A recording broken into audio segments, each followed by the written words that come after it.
मनुस्मृति में कहा गया, वेदोखिलम धर्म मूलम। वेद ही धर्म का संपूर्ण रूप से मूल है।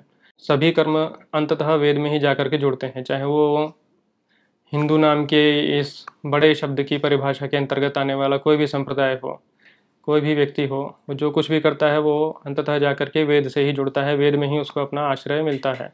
1131 वेदों की शाखाएं थी पहले, उसमें से अब 11 ही शेष हैं। 1120 शाखाएं समाप्त हो गई। यदि हम अभी नहीं इसको रोकने के लिए प्रयास करेंगे तो हमारे देखते ही देखते ये स्थिति इतनी बिगड़ जाएगी कि हम फिर उसको बचा नहीं सकते। तो हमें ये प्रयास करना है कि इन जड़ों को सिंचन मिलता रहे, पोषण मिलता रहे और चीज़ें और न बिगड़ें। आदर्श गुरुकुलीय व्यवस्था होनी चाहिए जहाँ पर से विद्वान बन करके तैयार हों, परंतु स्पष्ट कहें तो उसके लिए हमारे पास आर्थिक अथवा सामाजिक सामर्थ्य नहीं था।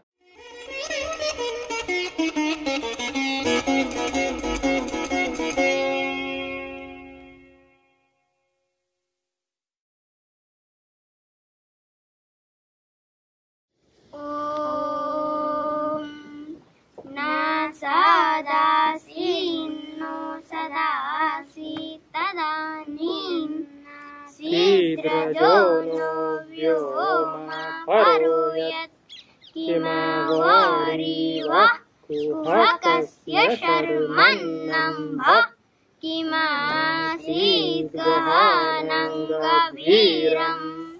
न मृत्युरासीदमृतन्न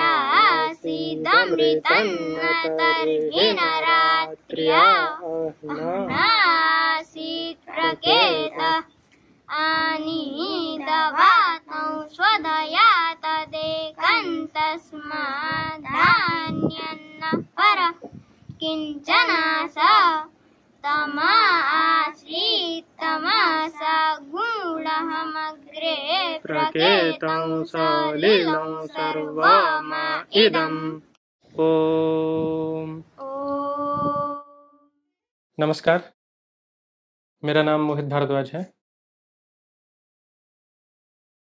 आज हम थोड़ी चर्चा करेंगे। एक तो सामान्य वेद धर्म की जो वर्तमान में अपने देश में स्थिति है उसके बारे में, और उस स्थिति में जो भी कुछ समस्याएं हैं उनके समाधानों को लेकर हम लोगों ने जो प्रयास किए हैं, जो प्रयास कर रहे हैं और जो करना चाहते हैं उनके बारे में। ये दो विषयों को लेकर के हम कुछ चर्चा आज करेंगे। पहले मैं अपना परिचय दे देता हूँ। मेरा नाम मोहित भारद्वाज है और मेरा जन्म एक सामान्य मध्यवर्गीय परिवार में हुआ है और मैंने अध्ययन जैसा सामान्य लोग करते हैं उसी प्रकार से इंजीनियरिंग आदि करके प्रायः 5.5 वर्ष मैंने आईटी इंडस्ट्री में नौकरी भी की है। इंजीनियरिंग के साथ ही मैंने शुक्ल यजुर्वेद का पूर्ण अध्ययन भी किया और उसके पहले ही संस्कृत भाषा का अध्ययन भी किया था। साथ में अन्य भी विषयों का, श्रौत सूत्र आदि विषयों का भी मैंने अध्ययन किया है। ये सब अध्ययन आदि करते समय ऐसा मन में विचार हुआ और देश थोड़ा सा घूमा तो उसके साथ में ये विचार मन में आया कि यदि हम लोग कुछ विशेष प्रयास नहीं करेंगे तो ये सब परंपराएं हमारे सामने ही नष्ट हो जाएंगी। विशेषकर जिस गति से अभी संसार में परिवर्तन आ रहे हैं,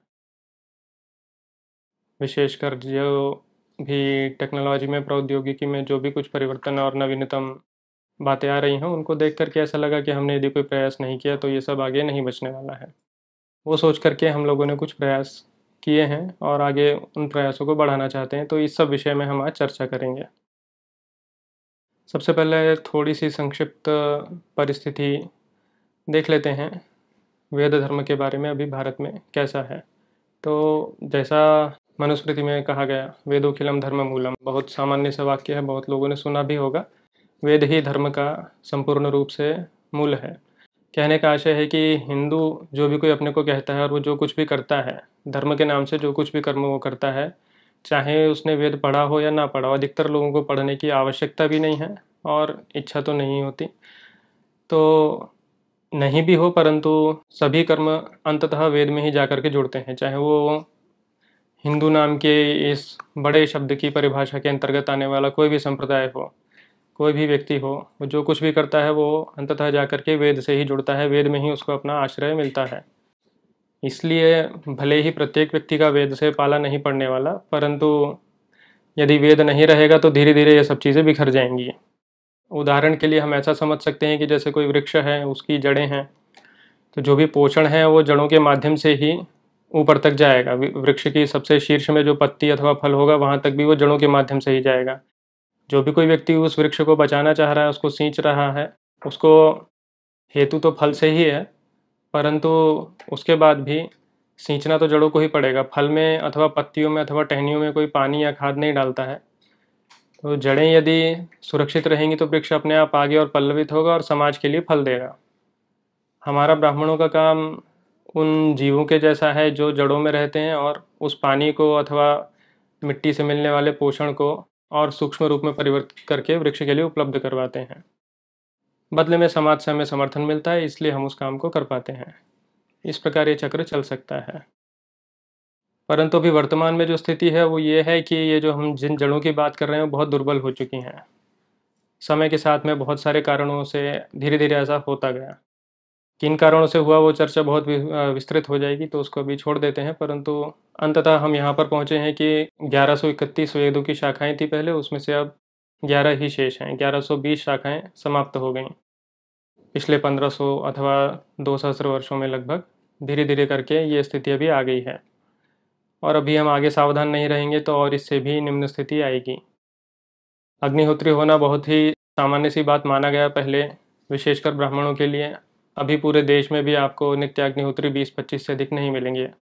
अब ये रोचक बात है कि सामान्य हिंदू अग्निहोत्र क्या है वो नहीं जानता है। जो समझता है कि वो जानता है पर वो नहीं जानता है। अग्निहोत्र बिल्कुल ही दूसरी बात है, किसी ने भी प्रायः नहीं देखा होता है। जैसा मैं कह रहा हूँ कि 20 से 25 के आसपास ही शेष हैं, परंतु अग्निहोत्री होना सारे ही हिंदू कर्मकांड का आधार है।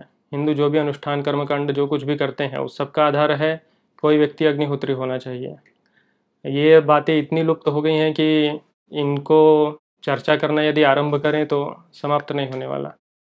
पर कहने का आशय है कि बहुत अधिक बहुत महती हानि हुई है और यदि हम अभी नहीं इसको रोकने के लिए प्रयास करेंगे तो हमारे देखते ही देखते ये स्थिति इतनी बिगड़ जाएगी कि हम फिर उसको बचा नहीं सकते। और फिर ऐसा होता है कि जब कोई वृक्ष मर भी जाता है तो ऐसा नहीं होता कि वो आज मर गया और कल ही आपको समझ में आ जाएगा कि वो नष्ट हो चुका है। कई महीने अथवा कभी कभी तो सालों में जाके समझ में आता है कि वृक्ष तो बहुत समय पहले ही मर गया था, अभी तो बस पुराने ही पोषण से चल रहा था और उसके बाद फिर कुछ नहीं हो सकता। तो हमें ये प्रयास करना है कि इन जड़ों को सिंचन मिलता रहे, पोषण मिलता रहे और चीज़ें और न बिगड़ें। तो वेदों के संरक्षण के साथ ही हमारा ध्यान गौ संरक्षण को लेकर के भी है, क्योंकि धर्म में जितना महत्व वेद आदि का है प्रायः वैसा ही महत्व गायों का भी है। और वैसा ही महत्व फिर एक प्रकार से देखा जाए तो वृक्ष आदि जो कुछ भी वातावरण है उस सब का भी है। सबको मिला करके आधुनिक व्यक्ति इस प्रकार अध्ययन शैली में पढ़ता है कि वो ऐसा समझता है कि वेद जो है कोई पढ़ने का विषय है, कोई पुस्तक है उसको बस पढ़ सकते हैं, परंतु ऐसा नहीं है। वेद पढ़ने का विषय ना हो करके जीवन जीने का एक विषय है। संपूर्ण व्यवस्था अपने जीवन की कैसे चलानी है उसको चलाते हुए ही वेद का अर्थ समझ में आ सकता है। केवल पुस्तक लेकर के कमरे में बैठ करके हम वेद पढ़ करके जान जाएंगे, ऐसा नहीं होता है। तो गाय का भी वहाँ पर पूरा योगदान है, क्योंकि ऐसा शास्त्र में माना गया, ऐसा परंपरा में माना गया है कि गाय जो है उसमें दिव्यता है। दिव्यता किस प्रकार, यदि हम सामान्य व्यक्ति इस प्रकार सोचता है तो दूध तो हमें अभी बिना गाय के भी मिलता ही है और पहले भी मिलता ही था। अगर हम दूध की ही बात कर रहे हैं तो गाय से कहीं बेहतर दूध तो हाथी का होता है। परंतु यहाँ भौतिक पक्ष नहीं है, यहाँ बात हो रही है दिव्यता की, और वो दिव्यता जिस प्रकार शास्त्र में है उस प्रकार गाय में भी है। और वर्तमान में ये भी बात हम जानते हैं कि गोवंश, विशेषकर भारतीय गोवंश, उसकी भी अत्यंत दुर्गति है। तो उसके लिए भी हम लोग बहुत प्रयास कर रहे हैं कि भारतीय जाति के गोवंश के संरक्षण हो सके। अभी हम लोगों ने पिछले वर्षों में जो जो प्रयास किए हैं उनके बारे में थोड़ी चर्चा करते हैं। तो 2013 से हम लोगों ने कुछ प्रकल्प आरंभ किए। सबसे पहले तो हमने संस्कार दीक्षा शिविर करना आरंभ किया। मन में ये विचार तो पहले से था कि एक आदर्श गुरुकुल होना चाहिए, आदर्श गुरुकुलीय व्यवस्था होनी चाहिए जहाँ पर से विद्वान बन करके तैयार हों। परंतु स्पष्ट कहें तो उसके लिए हमारे पास आर्थिक अथवा सामाजिक सामर्थ्य नहीं था, तो हमने छोटे से ही आरंभ किया।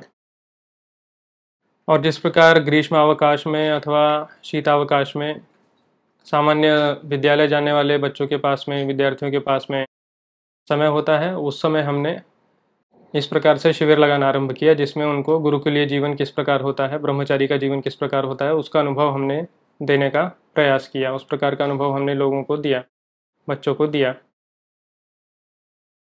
धीरे धीरे प्रत्येक वर्ष हम ये प्रकल्प चलाते रहे और कोरोना के पहले तक भी हमने इस प्रकार शिविरों का आयोजन निरंतर किया, जिसमें हमने सैकड़ों विद्यार्थियों का अध्ययन अध्यापन करवाया। 10 दिन के 15 दिन के आवासीय शिविरों का हमने आयोजन किया। दिल्ली में, दिल्ली के आसपास में, अयोध्या जी में, इधर उधर और भी स्थानों पर उत्तर भारत में हमने ये सब आयोजन किए। इसके साथ में ही 2013 के ही अंत में, जैसा मैंने अभी थोड़े समय पहले कहा कि पहले वेदों की 1131 शाखाएं थीं, तो उसी प्रकार ऋग्वेद की भी पहले 21 शाखाएं थीं। उसमें से केवल एक ही परंपरा से बची हुई थी। एक दूसरी शाखा के बारे में हमको जानकारी मिली कि राजस्थान के बांसवाड़ा में केवल 2 वयोवृद्ध विद्वान हैं, प्रायः 80 वर्ष के थे उस समय। उनके वहाँ पर ये परंपरा अभी भी जीवित है, जिसे हम ऋग्वेद की शाखान शाखा के नाम से जानते हैं। वेद की परंपरा में इस प्रकार होता है कि जैसा मैंने कहा, पुस्तक पढ़ने से नहीं होता, या आपके पास में पुस्तक है और बस उसको आपने पढ़ लिया। उसमें पहली सीढ़ी तो मंत्रोच्चार सीखना ही होता है, जो प्रत्येक शाखा के करने की रीति भिन्न होती है। प्रत्येक शाखा में अपने प्रकार से ही मंत्रोच्चार होता है, जैसे अलग अलग भाषाएं होती हैं, ऐसा आप समझ सकते हैं। तो उसको बचाने का उपाय केवल ये है कि कोई व्यक्ति परंपरागत रीति से उसको सीखे। तो 2014 के आरंभ में हमने ये प्रकल्प आरंभ किया कि एक व्यक्ति को वहाँ पर निविष्ट किया, उन्होंने वहाँ पर सीखना आरंभ किया और 2018 आते आते उनका अध्ययन पूर्ण हुआ। इस मध्यकाल में ही 2014 से 18 के बीच में बांसवाड़ा में गुरुजी के घरों में जो भी हस्तलिखित ग्रंथ थे, पांडुलिपियाँ थीं, उनका हमने संरक्षण किया, उनका हमने डिजिटाइजेशन किया और शाखान शाखा से इतर सामवेद गुर्जर पद्धति कौथुम शाखा, उसके भी ग्रंथों का हमने डिजिटाइजेशन किया। प्रायः 415 अथवा 420 के आसपास ग्रंथों का हमने उस समय डिजिटाइजेशन किया, करके उनको संरक्षित करना। डिजिटाइजेशन का उद्देश्य था कि उनको संरक्षित किया जा सके, क्योंकि पांडुलिपियाँ बहुत जीर्ण शीर्ण और पुरानी स्थिति में थीं, इसलिए उनको व्यवस्थित करना, फिर उनको क्रमबद्ध करके डिजिटाइज करना, इसमें जो भी प्रयास और परिश्रम लगा उसमें हमको इतना समय प्रायः लगा। इसके साथ ही साथ हमने फिर और एक संस्था के साथ तालमेल बैठा करके जम्मू में रघुनाथ मंदिर पुस्तकालय में, चंडीगढ़ में पंजाब यूनिवर्सिटी में, और स्वयं ही कर्नाटका में बेंगलुरु के पास मेलकोटे में एकेडमी ऑफ संस्कृत रिसर्च में, वहाँ पर जो भी पुराने ताड़पत्र थे, इन सब का हमने संरक्षण, सहस्रों ग्रंथों का हमने संरक्षण किया, जिसमें से बहुत एक ग्रंथ हमने इंटरनेट पर उपलब्ध भी करवाए archive.org पर। ये सारे प्रकल्प हमने उस समय किए। इसके साथ में ही श्रौत कर्म, यानी कि जो हिंदू धर्म के जो भी कर्मकांड हैं, किसी भी प्रकार से, शाम को दिया भी जलाना है तो उसकी भी जड़ जहाँ पर है उसे श्रौत विद्या अथवा श्रौत कर्म बोलते हैं। यानी वेदों में उल्लिखित, वेदों में सीधे ही स्पष्ट रूप से उल्लिखित जो भी अनुष्ठान है, उन्हीं का डेरिवेटिव होते होते होते होते छोटे छोटे कर्मकांड आगे जाके बनते हैं, जो लोग अपने घरों में करते हैं। पर जब वो मूल कर्मकांड नहीं रहेंगे तो आगे जो भी डिराइव्ड कर्मकांड हैं वो भी नहीं बचेंगे, अथवा इतने विकृत हो जाएंगे कि उनकी पहचान नहीं हो सकेगी उनके वास्तविक स्वरूप से। तो जैसा मैंने पहले भी कहा, 20-25 के आसपास ही नित्याग्निहोत्री अभी भारत में हैं, तो उनकी सहायता से, उनमें से कुछ लोगों की सहायता से हमने श्रौत कर्मकांड का उत्तर भारत में समय समय पर भिन्न भिन्न स्थानों पर आयोजन करवाया। रोचक बात यह है कि वस्तुतः वैदिक सभ्यता की मूल जन्मभूमि यही उत्तर भारत ही है, परंतु समय के साथ में ऐसा हुआ कि अभी पूरे उत्तर भारत में काशी के बाहर प्रायः कहीं कुछ भी ऐसा नहीं मिलेगा जिसको आप ये बोल सकते हैं, जिसके लिए हम लोग ये बात छाती ठोक कर बोलते हैं कि ये वेद की परंपरा बहुत लंबे समय से चल रही है, पता नहीं कब से चल रही है और अनवरत बिना टूटे अनविच्छिन्न रूप से चल रही है। दक्षिण भारत में फिर भी बहुत लोग मिल जाएंगे, पर उत्तर भारत में बिल्कुल भी नहीं है, और ये बड़े दुख की बात है। तो उत्तर भारत में ये सब विषय फिर से स्थापित हों, इस प्रयास के लिए हमने वेद पारायणों का आयोजन किया, श्रौत अनुष्ठानों का आयोजन किया। ये सब प्रयास हमने इस कालखंड में गुरुकुल के आरंभ होने से पहले 2019 से पहले तक हमने इन सब बातों का आयोजन किया समय समय पर। गुरुकुल के लिए जो भी कुछ आर्थिक और सामाजिक सामर्थ्य जुटाना था उसमें प्रयास करते रहे, परंतु कोई विशेष प्रगति नहीं हुई। तो 2019 में हमने एक छोटा सा गुरुकुल बागपत में उत्तर प्रदेश में आरंभ किया। 2019 के श्रावण में 12 विद्यार्थियों के साथ में हमने एक गुरुकुल का आरंभ किया। तो व्यवस्था बहुत कुछ नहीं थी हमारे पास में, अगर फिर भी मैं थोड़ा सा उल्लेख इस विषय का करूं तो हमारे पास में आरंभ में बस एक ही 15 फुट बाय 15 फुट का कमरा था, उसी में रसोई भी थी, उसी में सब कुछ ही था, कार्यालय वगैरह सब कुछ ही वही था। साथ साथ में हम बनाते रहे जैसे जैसे भी आर्थिक सहयोग मिलता रहा, और पिछले वर्ष ही कुछ महीने पहले ही 6-7 महीने पहले ही हम लगभग पूर्णतया ये सब काम निर्माण संबंधित काम पूरा कर पाए हैं। गुरुकुल इस समय चल ही रहा था, विद्यार्थियों का अध्ययन इस समय चल ही रहा था, और आधुनिक अध्ययन तथा वेद का अध्ययन दोनों हमने साथ में चलाए रखा। वेद के अध्ययन में हमारे विद्यार्थी बहुत अच्छी प्रकार से प्रवीण हुए, और उन्होंने पिछले वर्ष जब हमने अग्न्याधान किया, माने वही जो मैं श्रौत अनुष्ठान की बात कर रहा था, जो पर्याप्त जटिल अनुष्ठान होते हैं, उनका हमने आयोजन किया था स्वयं के ही विद्यार्थियों के साथ में, और भारत भर से विद्वानों ने वहाँ पहुँच करके आशीर्वाद दिया। उन्होंने देखा कि हमारे विद्यार्थियों ने किस प्रकार ये सब अनुष्ठान संपन्न किए। साथ में ही इन्हीं विद्यार्थियों ने, इनमें से ही जो वरिष्ठ विद्यार्थी थे, 4 विद्यार्थियों ने 10वीं की परीक्षा दी अंग्रेजी माध्यम से, सीबीएसई के ही सिलेबस से, एनसीईआरटी से ही, और उस परीक्षा में अच्छे अंक प्राप्त किए। आगे 12वीं आदि भी करेंगे। तो आधुनिक विद्या और पुरानी विद्या दोनों को साथ में चलाने का हमारा उद्देश्य ये है कि एक बहुत बड़ी समस्या होती है, यदि आप नहीं जानते हैं संसार में चल क्या रहा है, किस प्रकार सब चीज़ें काम कर रही हैं, तो आप अपने विषय को, पारंपरिक विषय को भी अच्छे से सबके सामने प्रस्तुत नहीं कर सकते। इसलिए हमने सदा से ही आग्रह रखा कि पारंपरिक अध्ययन के साथ में आधुनिक अध्ययन को भी कराया जाए। ये रही बागपत गुरुकुल की स्थिति। बहुत वर्षों तक प्रयास करने के पश्चात किन्हीं सज्जनों की सहायता से हमने अंततः सोनीपत में, हरियाणा में प्रायः 5.5 एकड़ के आसपास भूमि अधिग्रहित की।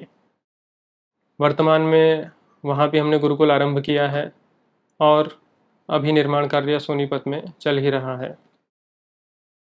प्रायः ऐसा देखा जाता है गुरुकुलों में कि जो विद्यार्थी हैं उनके अंदर एक प्रकार की हीन भावना, जिसको बोल सकते हैं, वो हो जाती है। उसका कारण यही होता है कि उनको आधुनिक संसार का कुछ विशेष पता नहीं होता, तथा स्पष्ट बात करें तो आर्थिक रूप से भी उतने संपन्न परिवारों से नहीं आते हैं।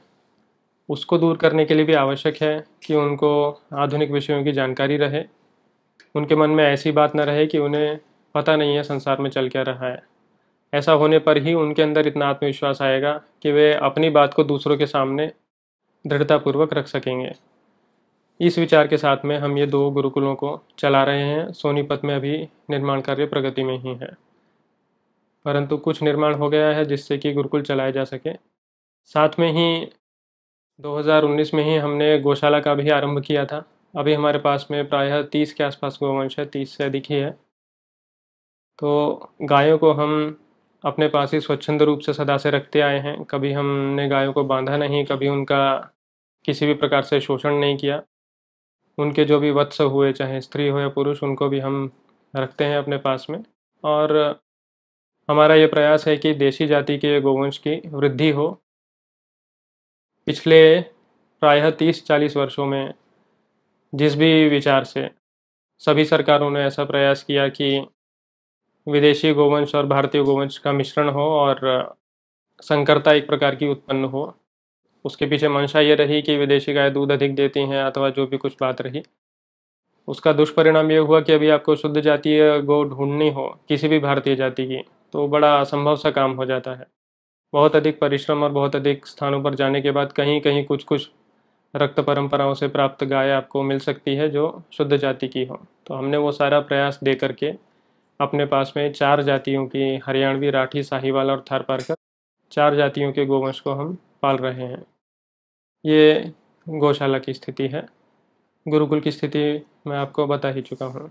अभी हमारे पास में 15 विद्यार्थी सोनीपत में हैं और बागपत में भी कुछ विद्यार्थी हैं। कुछ विद्यार्थी अभी आना आरंभ हुए हैं। दोनों स्थानों पर मिला करके हम चारों वेदों का अध्ययन अध्यापन करवा रहे हैं और हमारा ऐसा प्रयास है कि आने वाले समय में जब हमारा सामर्थ्य हो तो सभी 11 शाखाओं का भी हम अध्यापन अध्ययन अपने गुरुकुलों में करवाएं।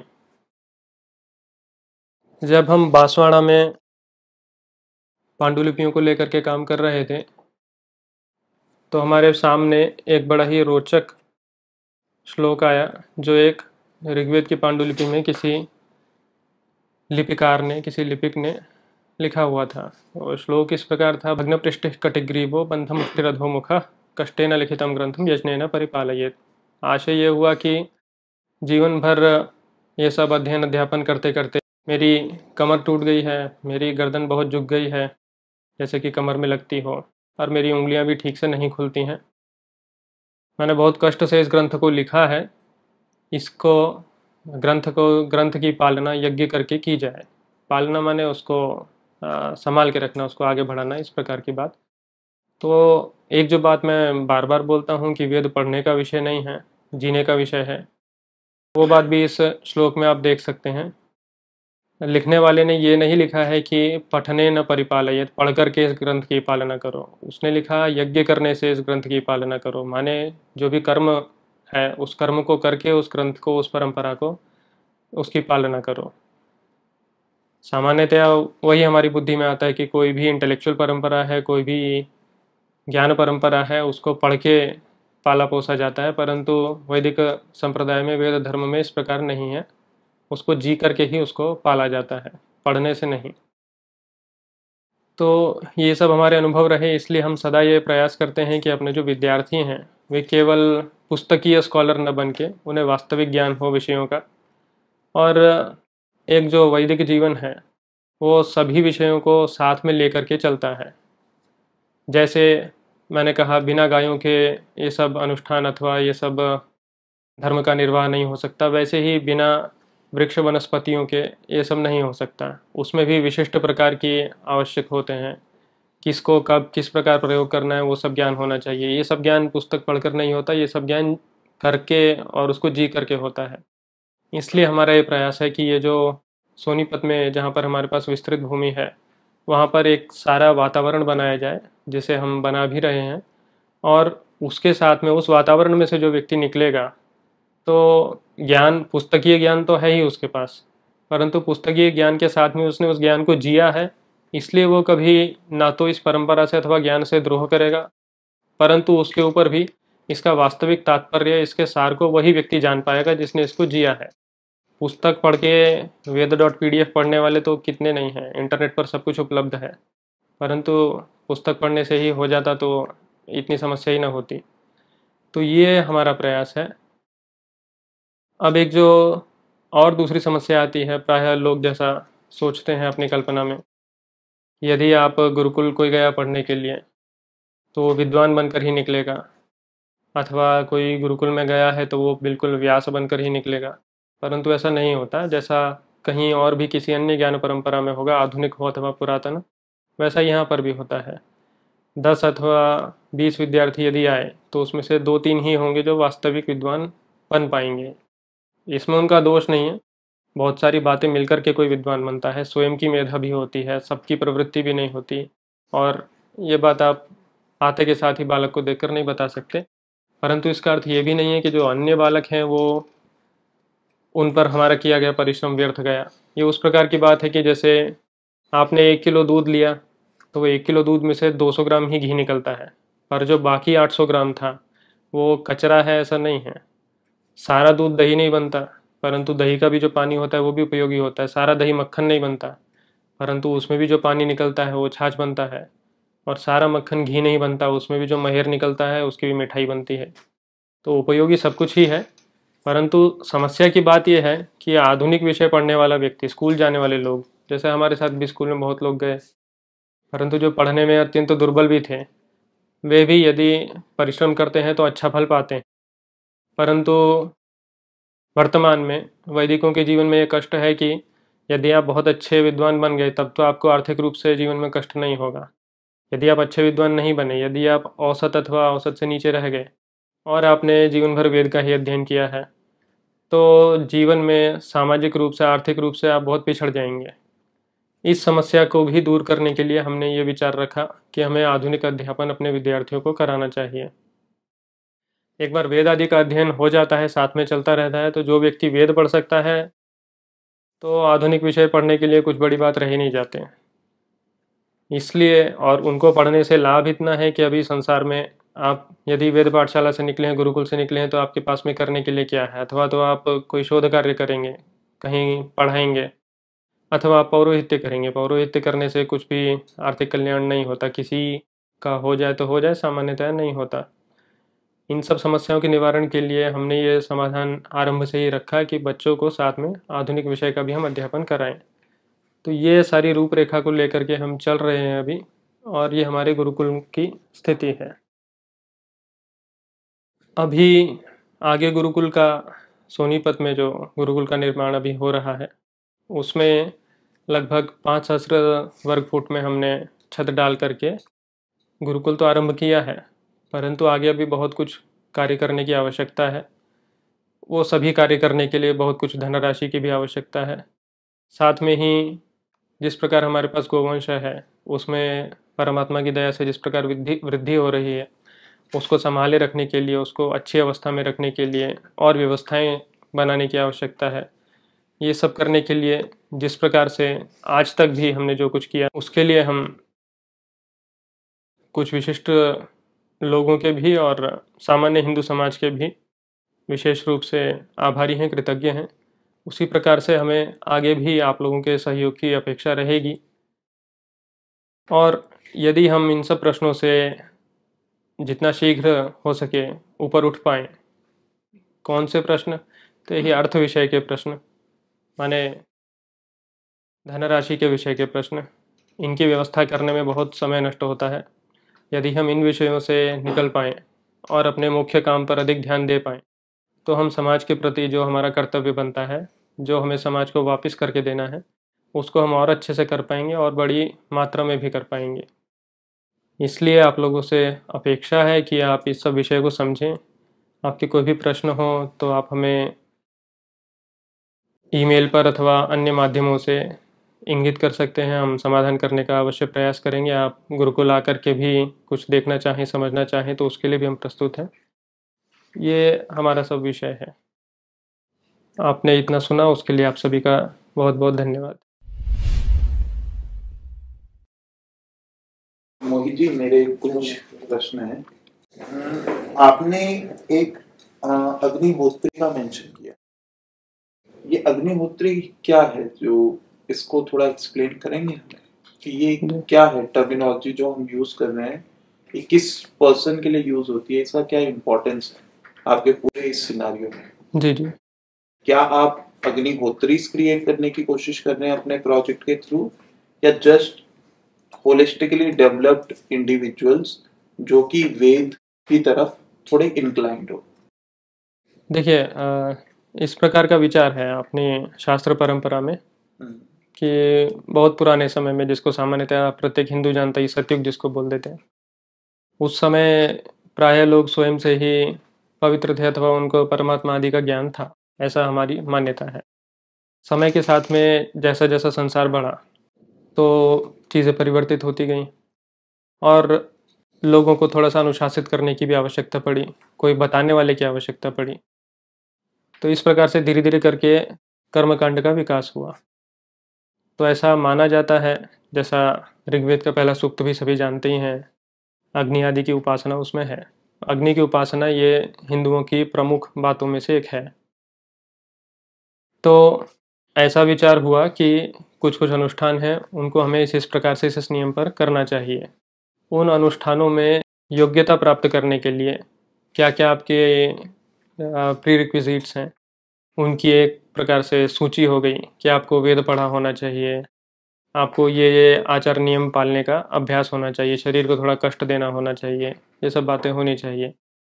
तो उसी में ही अग्निहोत्री का विचार है, नित्य अग्निहोत्री का। नित्य शब्द से आशय है कि वो अग्नि सदा रहता है।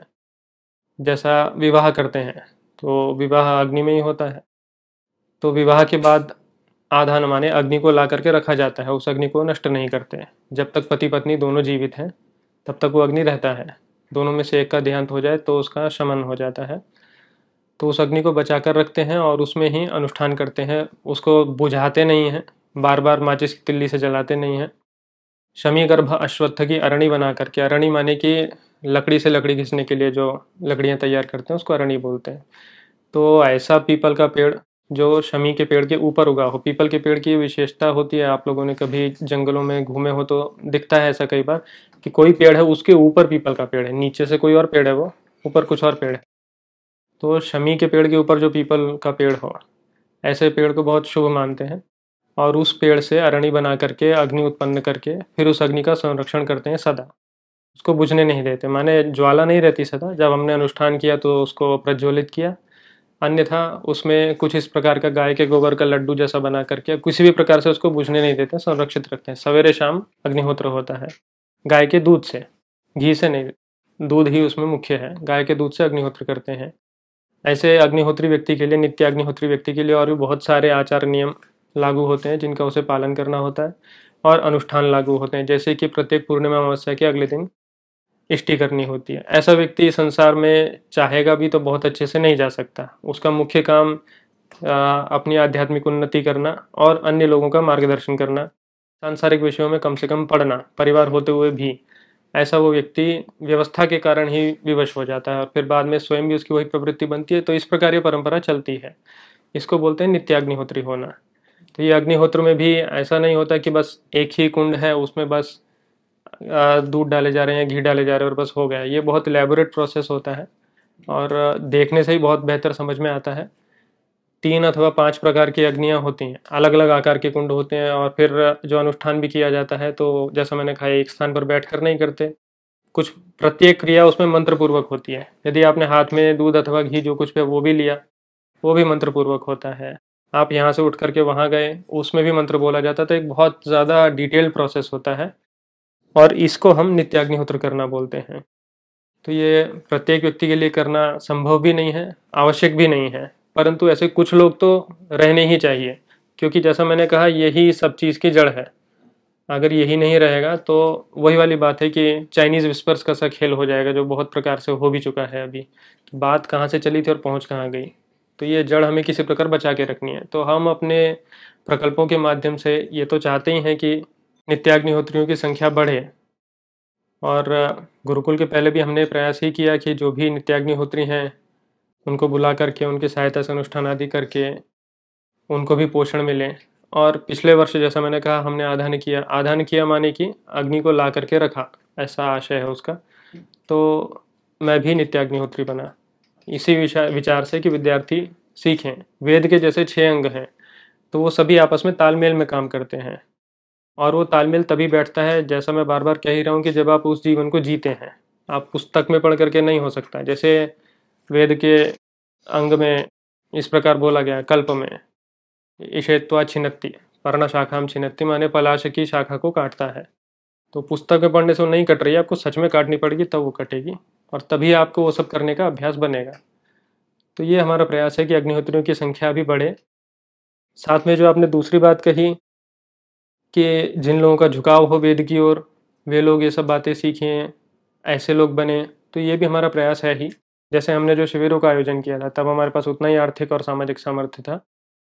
तो शिविरों का आयोजन इसी विचार से किया, 10 दिन में तो कोई विद्वान बनता नहीं है, पर उसके मन में ये एक बीज हुआ, कुछ अच्छी स्मृतियाँ उसके मन में धर्म को लेकर के, इन सब बातों को लेकर के डली, और फिर बड़ा होगा धीरे धीरे समय के साथ में, तो अपने आप से भी स्वयं की भी उसकी कुछ प्रवृत्ति होगी। जैसे मैंने एक बार ट्वीट भी किया था, एक विद्यार्थी था, उसको हमने 2013 के पहले ही शिविर में था वो, तो अभी वो दिल्ली यूनिवर्सिटी में हंसराज कॉलेज में इकोनॉमिक्स में कुछ कर रहा था। कुछ वर्ष पहले उसने अपना फ़ोटो भेजा।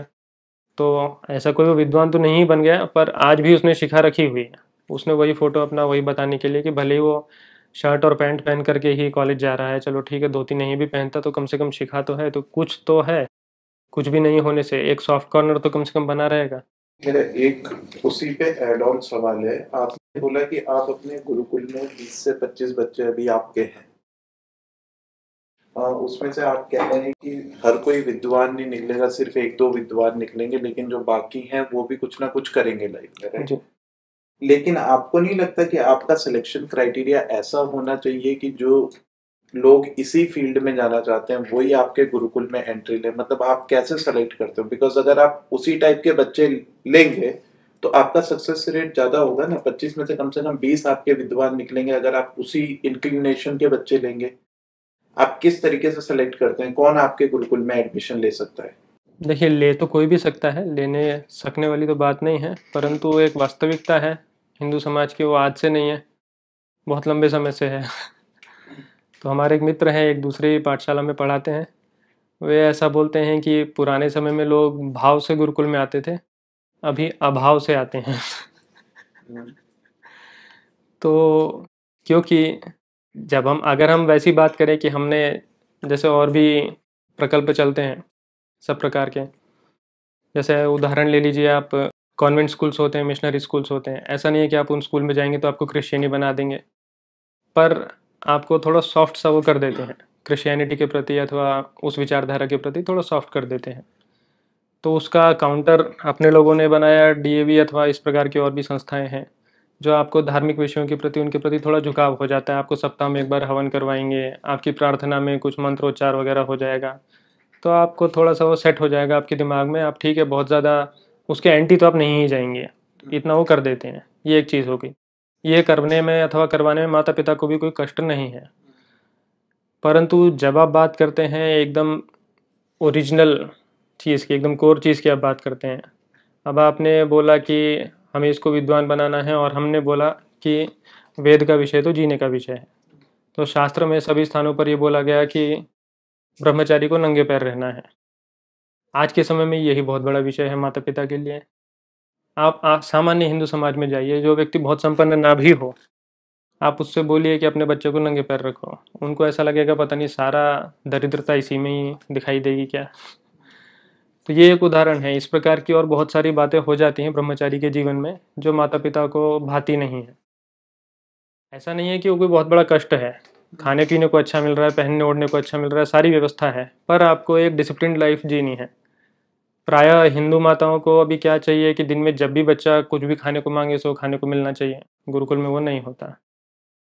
जो आपके आधुनिक रेजिडेंशियल हॉस्टल्स या उस प्रकार के स्कूल्स होते हैं, उनमें फिर भी आपको बहुत प्रकार के आधुनिक चीज़ें खाने पीने को मिल जाती हैं, अथवा बच्चे के मन के अनुसार कई चीज़ें उपलब्ध हो जाती हैं। पैसा दो, वो चीज़ आपको मिल जाती है। पर गुरुकुलों में इस प्रकार नहीं होता। आपको स्वस्थ भोजन मिलेगा, अच्छा भोजन मिलेगा, परंतु वो सात्विक होगा। इस बात से बहुत से माता पिताओं को आपत्ति होती है। ये सब मैं अनुभव लेकर देख चुका हूँ। फिर तीसरी बात यह है कि अभी ये चीज़ स्थापित नहीं है कि आप यदि गुरुकुल में पढ़े हैं तो आप आर्थिक रूप से एक सुखी जीवन जी सकते हैं।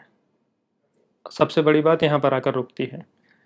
अगर कोई व्यक्ति अपने बच्चे को गुरुकुल में भेजता है, तो जैसा मैंने कहा, यदि बच्चा विद्वान बन गया, जो कि अपने आप में एक कठिन काम है, आधुनिक विषयों में विद्वान बनना कोई बहुत कठिन काम नहीं है अपेक्षाकृत वेद में पढ़ने के। तो यदि वो विद्वान बन गया तब तो उसे कहीं ना कहीं से देश में नहीं तो विदेश में अच्छा पैसा मिल जाएगा।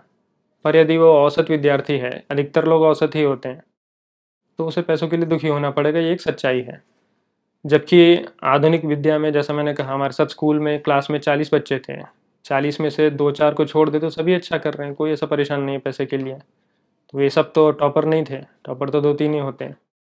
वे सब किस प्रकार अच्छा कर रहे हैं? क्योंकि अभी वर्तमान व्यवस्था इस प्रकार की है, और फिर एक्सपोजर है उन लोगों को आधुनिक व्यवस्थाओं का।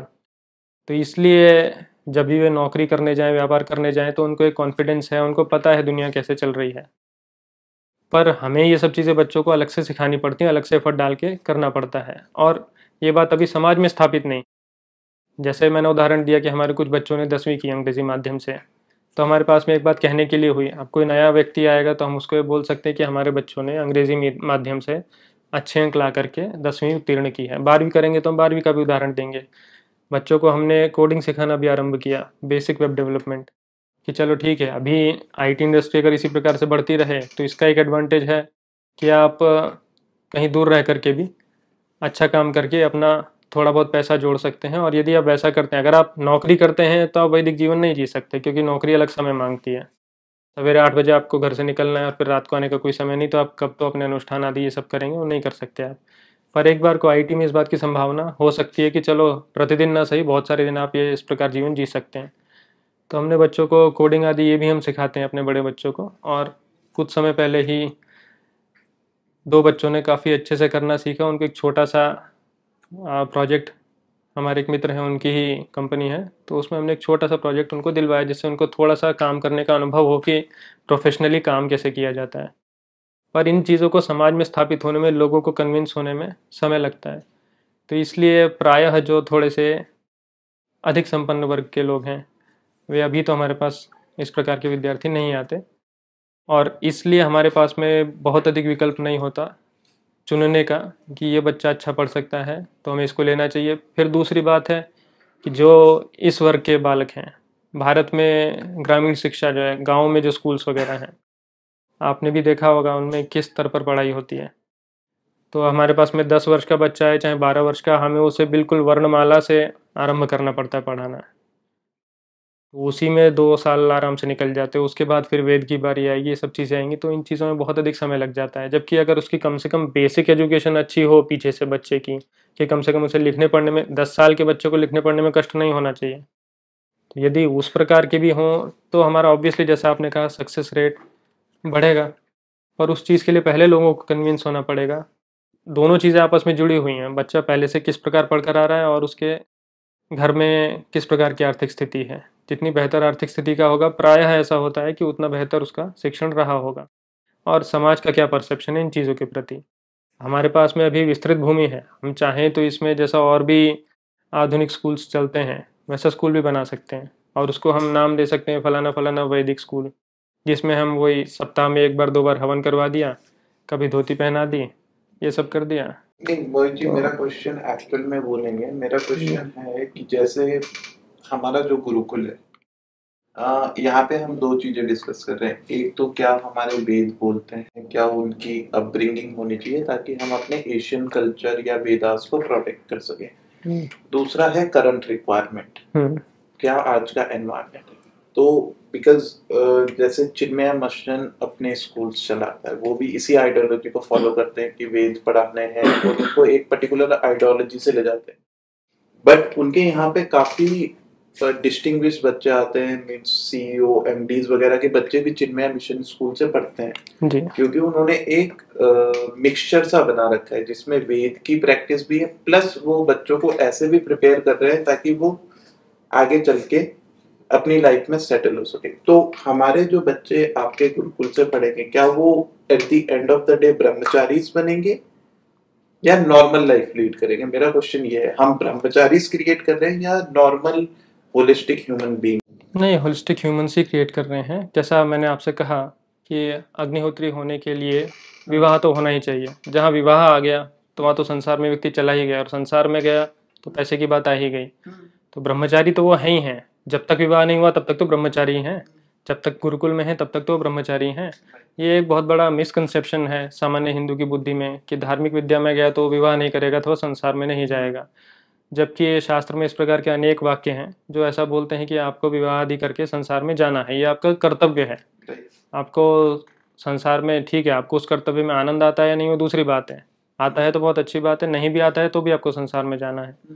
आचार्याय प्रियम धनम आहृत्य प्रजातंतुम मां विवच्छेदसी ही, इस प्रकार के और भी वाक्य हैं कि आचार्य को दक्षिणा दे करके, और प्रजातंत्र, प्रजा माने संतान को बोलते हैं, न कि जनरल पब्लिक को, पर वो उसमें अधिक रूढ़ हो गया है, उसके लिए भी सही सिद्ध होता है वैसे तो प्रजातंतु माने ये जो प्रजा का धागा है, माने हम किसी की संतान है तो हमारी भी कोई संतान होना चाहिए, उसको नहीं तोड़ना, यानी हमारे अपना भी संतान करो, ऐसा आशय हुआ इस वाक्य का।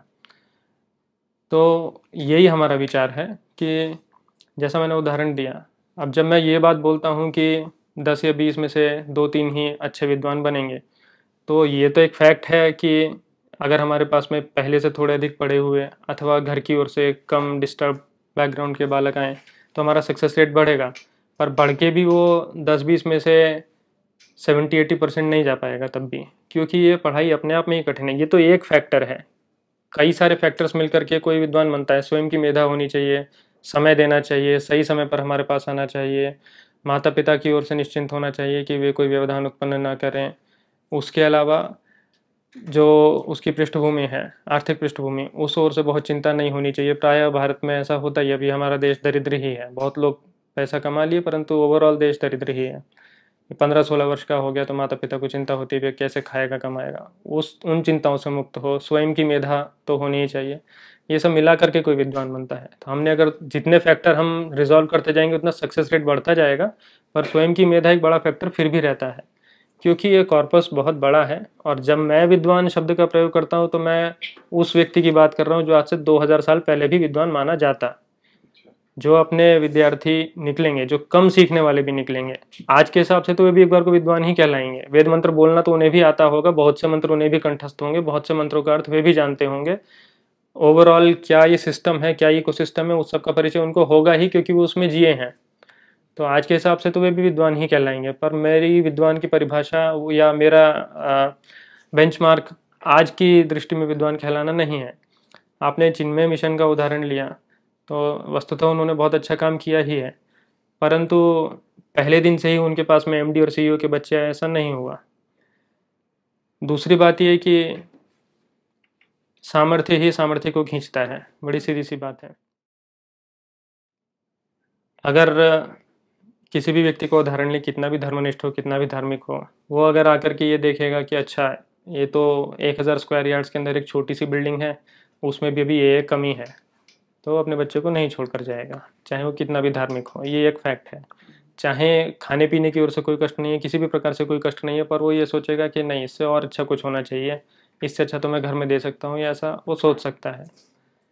तो अंत में बात वही है कि जब अगले व्यक्ति को, जिसका भी किसी का बालक है, अगर उसे दिखेगा कि नहीं ये तो कुछ बहुत बड़ी चीज़ है, तभी वो ये कदम उठाएगा कि अपने बालक को व्यक्ति देख करके ही केवल नहीं हो जाता है। पुराने समय में वो बात थी, अभी तो चलो इंफ्रास्ट्रक्चर हम बना रहे, बिल्डिंग बना रहे, रनिंग वाटर है, इलेक्ट्रिसिटी है, दुनिया भर का तामझाम फिर भी है। ठीक है, केवल एक नंगे पैर रहना तो बात नहीं हुई, पर अन्यथा आपको कहीं कुएं में से पानी नहीं लाना है, आपको कहीं जैसा बिल्कुल ही हम कोर शास्त्र पर ही एकदम जाएं तो आपको हम भिक्षा मांगने के लिए नहीं भेज रहे हैं। तो वो सारी व्यवस्था वहाँ पर है। पर उस सब के बाद भी इतना भी लोगों को बहुत कष्ट जैसा लगता है, उसका हमारे पास में समाधान नहीं है, ना हम उसका कोई समाधान कर सकते। जिसको वही बात कि जंगल में रह करके भी पुराने समय में, जैसे हम ऋषि महर्षियों का वर्णन कहीं भी पढ़ते हैं तो वे जंगल में रहते थे। अभी तो जंगल तो बहुत दूर की बात हो गई, अभी तो एकदम बढ़िया सब व्यवस्था सुविधा सब चाहिए, तभी कोई अपने बालक को छोड़कर आता है, थोड़ा सा भी संपन्न वर्ग का व्यक्ति। तो चिन्मय मिशन के पास में सब व्यवस्था है, उनके पास सामर्थ्य है, हमारे पास नहीं है, बस इतनी सी बात है। जब होगा तो देखेंगे तब एमडी सीईओ कौन आता है। मैं आपसे एक व्यक्तिगत सवाल पूछना चाहूंगा। जैसा कि आपने बताया था कि आप आईटी में जॉब करते थे, मतलब एक जॉब करते हुए अच्छा खासा कमा रहे थे, सब कुछ कर रहे थे। फिर आपकी लाइफ में ऐसा क्या मतलब हुआ, या किसी चीज से प्रभावित हुए जो आप इस लाइन में आए, गुरुकुल की तरफ आकर्षित हुए? मतलब ऐसा क्या आपके साथ हुआ?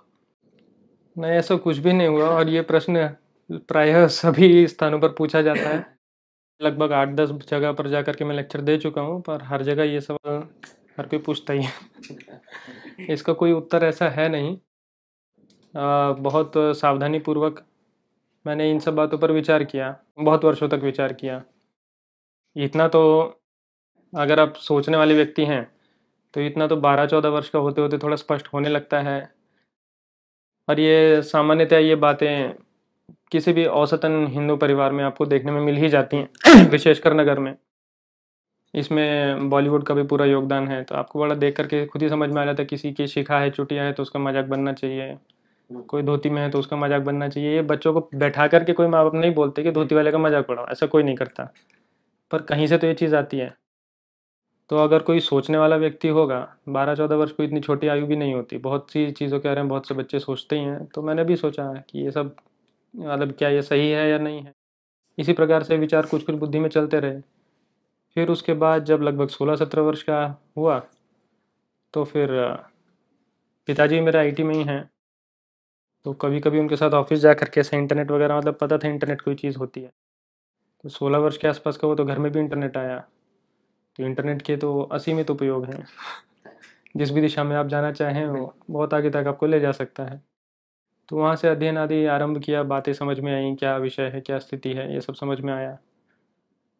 तो उस समय स्थिति ये थी कि इंजीनियरिंग वगैरह तो करनी पड़ेगी, तो ठीक है वो हम करते रहे साथ में, पर सोचता रहा कि एक्चुअल में क्या करना चाहिए। फिर धीरे धीरे ये विचार बना कि जीवन में आपसे अपेक्षा क्या है, आप धर्म को एक बार को साइड में कर दीजिए। सामान्यतः एक औसत व्यक्ति ठीक है बहुत अधिक प्रेम ना भी करे तो भी थोड़ा तो प्रेम करते ही अपने परिवार से। बहुत अधिक कामनाएं ना भी हो तो भी थोड़ी बहुत तो होती है कि एक अच्छे से मोटरसाइकिल हो, फिर जो मोटरसाइकिल कार हो, कुछ तो हो, कोई लड़की हो, ये सब सामान्य लोग सोचते हैं। तो इन सब बातों के बारे में सोचते सोचते कि चल क्या रहा है, फिर ये विचार बना कि भगवान की दया से हमारे पिताजी को तो आवश्यकता नहीं है कि मैं उन्हें कमा के दूँ, उल्टा मैं उनसे ले सकता हूँ एक बार को। तो ठीक है, सोचा कि थोड़ा रिस्क लिया जा सकता है। तो पढ़ने में मैं सदा वैसे अच्छा ही रहा। 10वीं में अपने ज़िले में दूसरा या तीसरा कुछ स्थान था। फिर 11वीं 12वीं में कभी स्कूल नहीं गया, यही सब पढ़ता रहा, सोचता रहा। तो फिर भी 12वीं में ठीक है 71-72% आ गए, पता नहीं कैसे है मुझे नहीं पता, तो स्कूल भी नहीं गया था, पर थोड़ा सा अध्ययन वैसे ही करने का स्वभाव था, तो किसी तरह आ गया, अब जो भी है। तो फिर इंजीनियरिंग में भी सिलेक्शन हो गया। तो ये सब चीज़ें करते गए साथ साथ में, और सोचते रहे कि करना क्या है एक्चुअल में। एकदम से कुछ निर्णय नहीं लिया। फिर ऐसा विचार बना कि वेद यदि पढ़ना है तो उपनयन होना चाहिए। उपनयन होना चाहिए तो कैसे होगा, कहाँ होगा, तो उत्तर भारत में प्रायः व्यवस्थित चीज़ें नहीं होती हैं, विद्वान लोग यहाँ पर नहीं हैं। तो घर वालों से प्रार्थना की, घर वालों ने मना कर दिया। तो फिर मैं एक दिन भाग गया। तो हालांकि मैं सोच कर ही भागा था कि वापस तो आना ही, क्योंकि और कोई भाई नहीं है। कोई भाई भाई होता तो शायद एक बार को सोचता भी कि छोड़ो बाद में देखेंगे। तो कुछ दिनों बाद वापस भी आ गए। पिताजी को भी फिर वहीं बुला लिया जहाँ मैं भाग कर गया था। तो तो इस प्रकार विचार बनते रहे कि करना क्या है। फिर पहले तो बहुत समय तक ये विचार था कि विवाह नहीं करना है, पर फिर घर वालों को भी ऐसा लगा कि जल्दी विवाह कर देना चाहिए। तो हम लोग जिस पृष्ठभूमि से आते हैं, हमारे पिताजी का बचपन अत्यंत दरिद्रता में बीता, जैसा प्रायः उत्तर प्रदेश में सब जगह ऐसा ही है। पढ़ लिख करके उन्होंने अपने लिए अच्छा किया, हमारे लिए अच्छा किया। तो इसलिए थोड़ी इनसिक्योरिटी दिमाग में होती है कि क्योंकि उन्होंने दोनों चीज़ें देखी हैं, एक्सट्रीम पॉवर्टी भी देखी है, 8 या 10 भाई बहन हैं, छोटा सा घर, थोड़ी सी खेती, बस उसमें क्या होता है। तो ये सब चीज़ें विचार करते करते करते करते बहुत समय तक मैं सोचता रहा क्या करना है। तो अंत में ये वाली बात भी समझ में आई कि और एक भाई नहीं होने का ये भी नुकसान है कि विवाह तो करना पड़ेगा। तो तो फिर ये सब काम तो विवाह से पहले ही आरंभ कर ही दिए थे। 2013 में, 17 में विवाह हुआ। तो संयोग से उसी समय राहुल जी से भी मिलना हुआ, 2016 के सितंबर में कभी। तो किसने मिलवाया था अब ध्यान नहीं है, पर किसी प्रकार मिलना हुआ था। तो फरवरी में फिर उन्होंने लेक्चर के लिए बुलाया था राहुल जी ने, तो लेक्चर वगैरह हुआ। फिर ऐसे ही उनसे बात हुई। तो मैंने उनसे बोला कि विवाह तो निश्चित हो गया है, तो लड़की वालों को झांसा देने वाला काम तो हो गया, आईटी में नौकरी करता है। तो छोड़ सकते हैं नौकरी, देखा जाएगा जो भी होगा। अपना पेट भरने लायक तो कमा ही लेंगे, घर पिताजी ने बतेरे बना लिया, गाड़ी है, सब कुछ है, छोड़ो। तो इस प्रकार से मार्च में मैंने नौकरी छोड़ दी, मई में विवाह हो गया। राहुल जी के साथ काम किया कुछ समय, 6-7 महीने 8 महीने। फिर पूरा समय इन चीज़ों में देने के लिए, पांडुलिपियों के लिए और शांखा निशाखा वगैरह के लिए, फिर उस दिशा में निकल गए। तो बस ऐसी चीज़ें होती गई धीरे धीरे, कुछ ऐसा कोई घटना विशेष जैसा नहीं। मैं राधिका। आपने कुछ देर पहले बोला था कि प्रोफेशनल लाइफ के साथ वैदिक लाइफ पॉसिबल नहीं है, पर अगर किसी को बेसिक नॉलेज ना हो और फिर भी वो ये पाथ फॉलो करना चाहे तो उसके क्या, मतलब कैसे वो पॉसिबल है या बिल्कुल पॉसिबल नहीं है वो? नहीं, जब मैंने कहा, अभी बात वही हो जाती है कि शब्दों का बहुत ज़्यादा खेल हो जाता है। जब हम वैदिक लाइफ की बात कर रहे हैं तो हम गुरुकुल के संदर्भ में बात कर रहे हैं, तो हम एकदम फिर से वही एकदम कोर चीज़ की हम बात कर रहे हैं। वो पॉसिबल नहीं है प्रोफेशनल लाइफ के साथ में ऑब्वियसली। आपको सवेरे उठ करके संध्या करनी है, अग्निहोत्र करना है, वैश्वदेव करना है, तर्पण करना है, इस सब में इतना समय निकल जाएगा, आप ऑफिस टाइम पर पहुँच ही नहीं पाएंगे। हाँ, वर्क फ्रॉम होम होगा तो शायद एक बार को कुछ कर सकें शायद। तो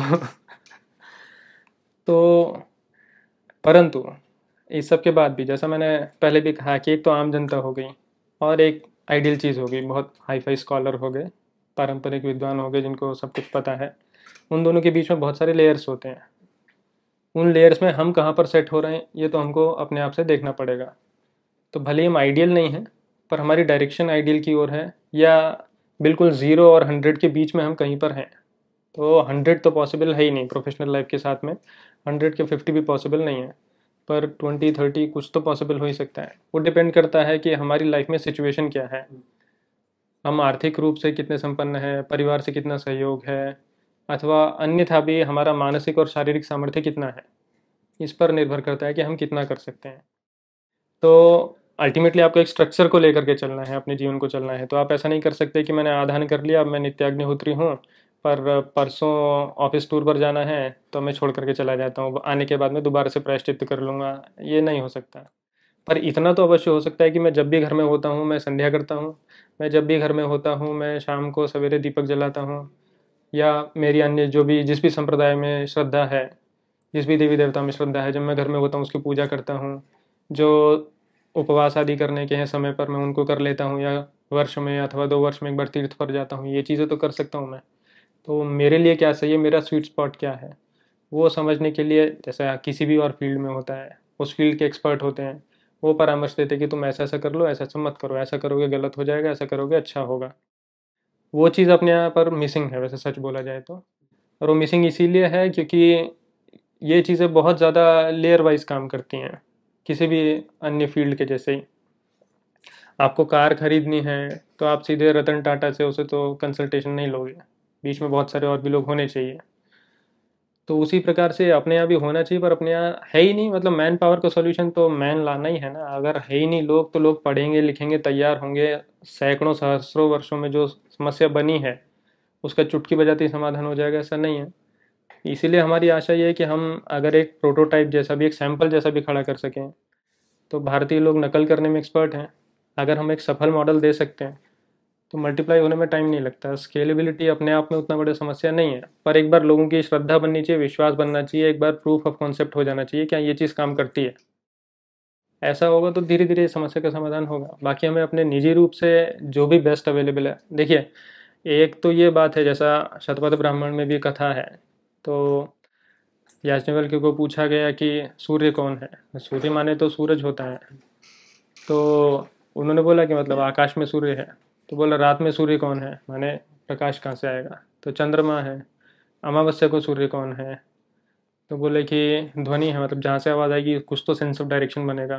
तो बोले कि जंगल में कौन है, क्योंकि जंगल में कोई आवाज़ देने वाला नहीं है। तो उन्होंने अंत में बोला कि जब कोई सूर्य नहीं होता तो स्वयं ही सूर्य बनना पड़ता है। तो कम से कम हम तो हैं हमारे पास में।